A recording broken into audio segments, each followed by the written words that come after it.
Oke, Assalamualaikum warahmatullahi wabarakatuh. Oke guys, jadi di video kali ini saya akan uh, presentasikan tafsir surat Al-Balad ayat 1 sampai 10.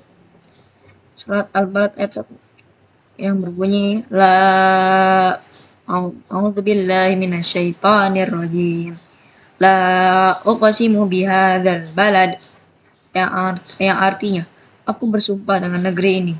Yang dimaksud adalah negeri Mekah. Para ulama sepakat bahwa yang dimaksud dengan negeri di sini adalah kota Mekah. Namun para ulama khilaf, silang pendapat, makna la pada awal ayat ini.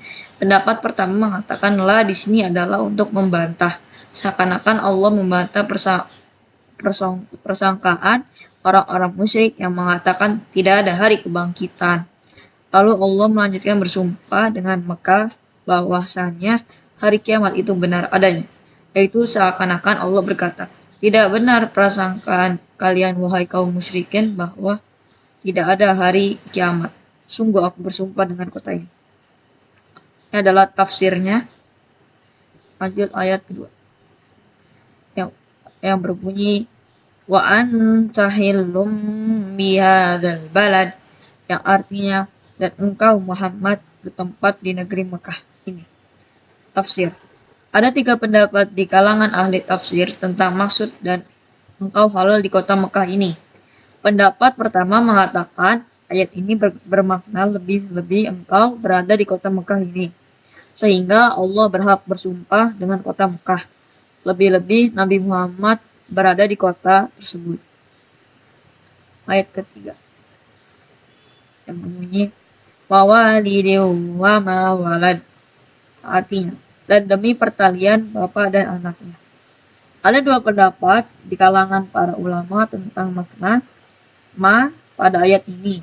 Pendapat pertama, jika ma di situ adalah ma al-mausula, maka makna ayat menjadi dan demi orang tua dan anaknya yang dia lahirkan.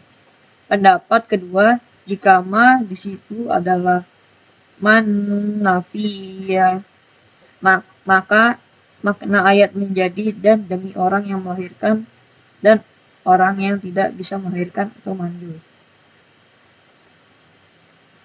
Surat Al-Balad ayat 4 berbunyi laqad khalaqnal insana fi kabad, yang artinya sesungguhnya kami telah menciptakan manusia berada dalam kepayahan.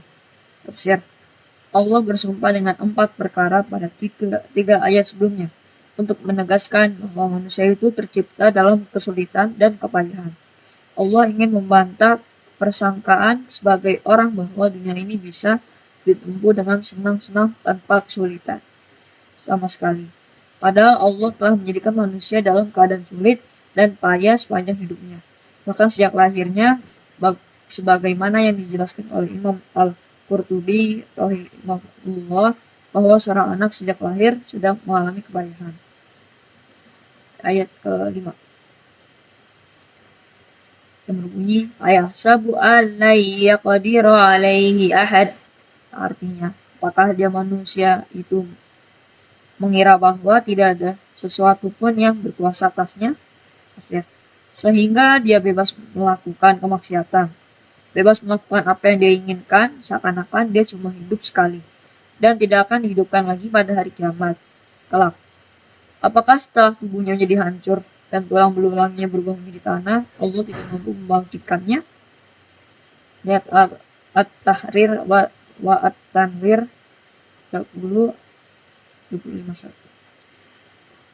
Ayat ke-6 yang berbunyi yaqulu ahlaktu malal lubada, artinya dia mengatakan aku telah menghabiskan harta yang banyak. Di tafsir ini dia menghabiskan harta sepuasnya, menghabiskan hartanya untuk hal yang haram, untuk berfoya-foya, karena dia menyangka bahwasannya hartanya akan ada terus, tidak ada habis-habisnya. Karenanya Allah menamakan sikap menghabiskan harta pada kemaksiatan dengan ihlaka, yaitu memusnahkan. Dan Allah tidak menamakannya dengan infak. Hal itu karena harta yang digunakan untuk maksiat tidak akan memberikan manfaat kepada pelakunya, dan tidaklah kembali kepada pelakunya kecuali kerugian dan penyesalan.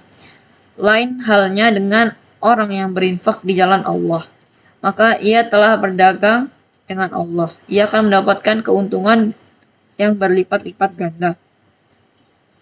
Tafsir As-Sa'adi halaman 1924.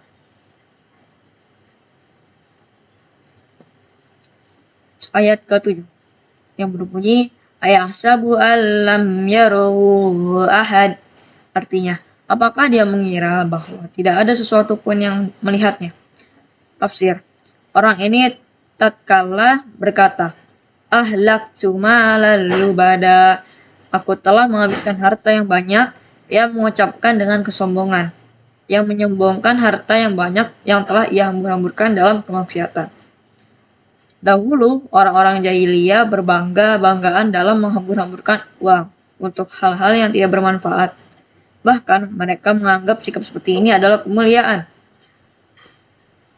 Ini mereka lakukan untuk menunjukkan bahwa saking banyak hartanya, maka mereka tidak peduli untuk menghamburkan harta mereka.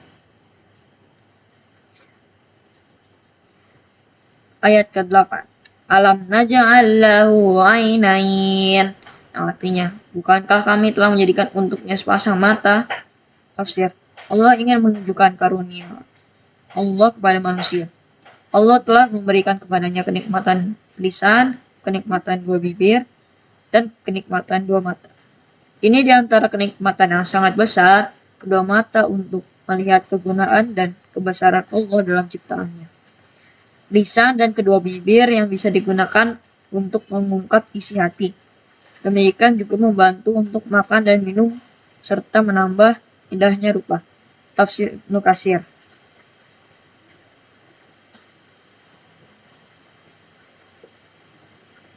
Lanjut ayat 9 yang bunyi walisana wa syafatain. Artinya, dan lidah dan sepasang bibir. Tafsir ayat 8 dan 9 ini masih menyangkut dengan ayat 8 tadi ini tafsirnya. Namun kebanyakan manusia tidak mensyukurinya dengan menggunakan nikmat-nikmat tersebut dalam hal-hal yang tidak bermanfaat.